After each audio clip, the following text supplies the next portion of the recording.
Ningependa kuwajulisha kuwa hali ya usalama wa nchi inaendelea kuimarika siku hadi siku. Aidha, Jeshi la Polisi linaendelea kutimiza majukumu yake ya msingi ikiwemo ya kuhakikisha linasimamia uwepo wa amani, utulivu na usalama. Katika hili, Jeshi la Polisi linatoa shukrani kwa wananchi na wadau mbalimbali wanaoendelea kutoa ushirikiano wa kiwango kikubwa katika kulinda na kuimarisha amani ya nchi. Hata hivyo, kama Jeshi la Polisi lilivyoeleza katika taarifa yake ya tarehe 3 mwezi wa 12 2025 kwamba upo uhalifu unaoendelea kupangwa na kuhamasishwa kwenye mitandao ya kijamii na kwenye makundi ya baadhi ya watu wakihamasisha kile wanachokiita maandamano ya amani na yasiyo na kikomo kuanzia tarehe 9 mwezi wa 12 2025.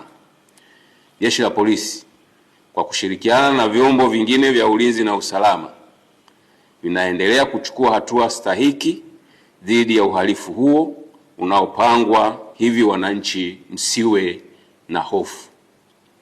Sheria za nchi ikiwepo sheria ya polisi na polisi wasaidizi sura ya 322 kama ilivyofanywa marekebisho mwaka 2023 kifungu cha 43 kifungu kidogo cha kwanza kinatoa maelekezo na masharti ya kisheria kuwa mtu yeyote ambaye ana mpango wa kufanya, kukusanya, kuunda au kupanga mkusanyiko au maandamano ya hadhara anatakiwa kuwasilisha kwa maandishi notisi kuhusu kufanyika kwa mkusanyiko au maandamano hayo kwa afisa wa polisi msimamizi wa eneo hilo, akiainisha yafuatayo: A, sehemu ambayo maandamano yatafanyika au yatafanyikia; B, muda yatakapofanyika; C, madhumuni ya maandamano hayo; na D, maelezo mengine kama waziri atakavyotangaza kwa notisi mara kwa mara kwenye gazeti la serikali. Aidha, kifungu hicho cha 43 kifungu kidogo cha pili kinaeleza kwamba pale ambapo mtu amewasilisha taarifa kwa maandishi kulingana na kifungu kidogo cha kwanza, anaweza kuendelea kuitisha, kukusanya, kuunda au kuandaa mkusanyiko au maandamano hayo kama yalivyopangwa, isipokuwa na mpaka atakapopokea amri kutoka kwa afisa wa polisi msimamizi wa eneo ikieleza kwamba mkusanyiko au maandamano hayo hayatafanyika kama ilivyotaarifiwa. Kifungu cha 43 kifungu kidogo cha tatu kinaeleza kwamba afisa wa polisi ambaye taarifa imewasilishwa kwake kulingana na kifungu kidogo cha kwanza hatatoa amri ya kusitisha chini ya kifungu kidogo cha pili kulingana na taarifa iliyowasilishwa, isipokuwa ameridhika kwamba kufanyika kwa mkusanyiko au maandamano hayo kuna uwezekano wa kusababisha kuvunjika kwa amani au kuathiri usalama wa taifa au kudumisha amri kwa umma au kutumika kwa madhumuni au dhumuni lolote lisilokuwa halali.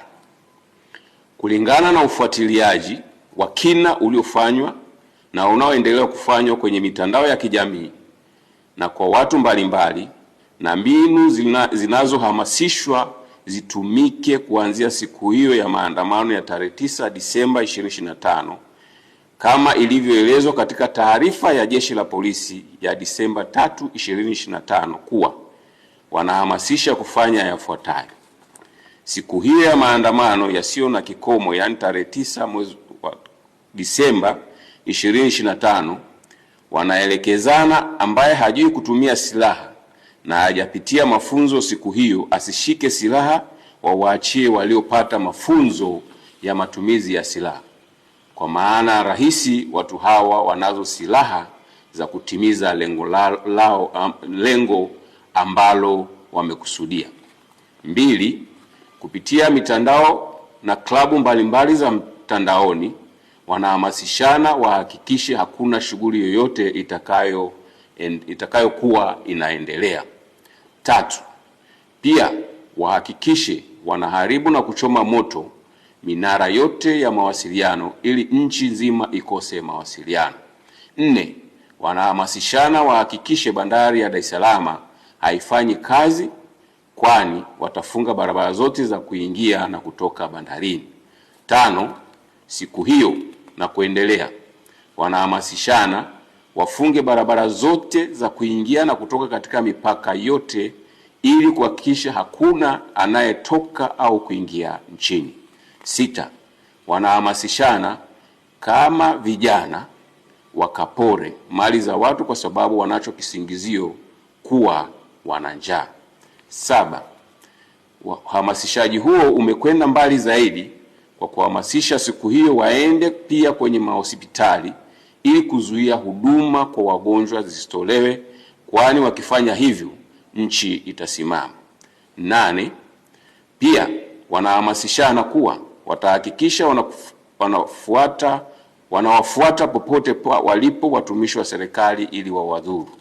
9. Wakati hayo yakiendelea kwenye mitandao ya kijamii, tumesikia matamko mbalimbali na wanaoyatoa wanasema wanaohamasisha na wanaohamasishwa wakiandamana siku hiyo tutawakuta wamekatana vichwa huko mitaani. 10. Wapo wengine wameapa na kutamka watakaoandamana wasifike kwenye mitaa yao, kwani watawashughulikia ipasavyo. 11. Wengine wanasema hawatakubali tena kupata hasara walioipata tarehe 29 mwezi wa 10 2025 na siku hiyo na siku zilizofuata, hivyo watahakikisha tarehe 9 mwezi wa 12 2025 na kuendelea wanalinda maisha yao, familia zao na mali zao ili asitokee mtu wa kuwazuia kuendelea na shughuli zao. 12. Wengine wanauliza wanaohamasisha maandamano yasiyo na kikomo ni haki ya aina gani hiyo? Kwa sababu huwezi kujitangazia haki ambayo inavunja haki za wengine kwa kuwazuia wasiendelee na shughuli zao hasa zinazowapatia riziki ya kila siku, kwani mtu anapotoka na akajihusisha au akajishughulisha katika shughuli halali ndio mkono unaingia kinywani. Ukinizuia kutoka unavunja haki zangu na unataka kuniua mimi kwa njaa pamoja na familia yangu na wategemezi wangu. Hivi sasa wameongeza lingine wakihamasishana siku hiyo wabebe petroli kwenye chupa.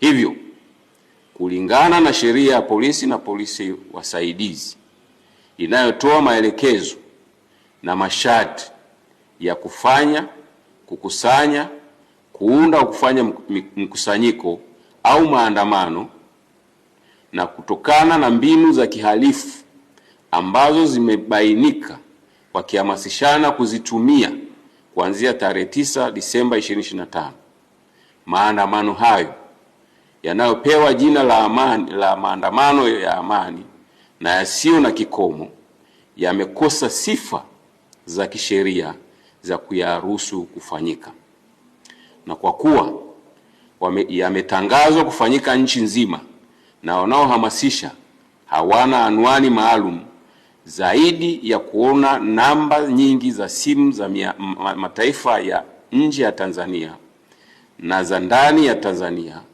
akaunti za mitandaoni za nje na ndani ya nchi ambapo wamiliki wake ndio wanaohamasisha maandamano hayo, na kwa kuwa hakuna barua yoyote iliyofikishwa au kupokelewa na ofisi yoyote ile ya mkuu wa polisi wilaya hapa nchini ya kutoa taarifa ya kufanyika maandamano hayo hadi leo, Jeshi la Polisi linapiga marufuku maandamano hayo yaliyopewa jina la maandamano ya amani yasiyo na kikomo yasifanyike.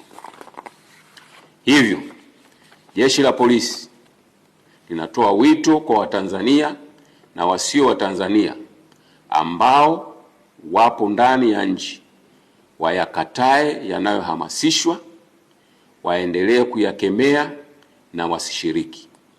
Aidha, Jeshi la Polisi linatoa wito kwa Watanzania wote pale watakapoona jambo lolote lisilo la kawaida au lenye viashiria vya kiuhalifu au la kuhatarisha amani na usalama wa nchi yetu, wasisite kutoa taarifa kupitia simu namba 111 112 0699 998899 au 0787 66 8306 au kwa ujumbe kupitia kiunganishi cha mfumo wa kutoa taarifa, yani taarifa.tpf.go.tz.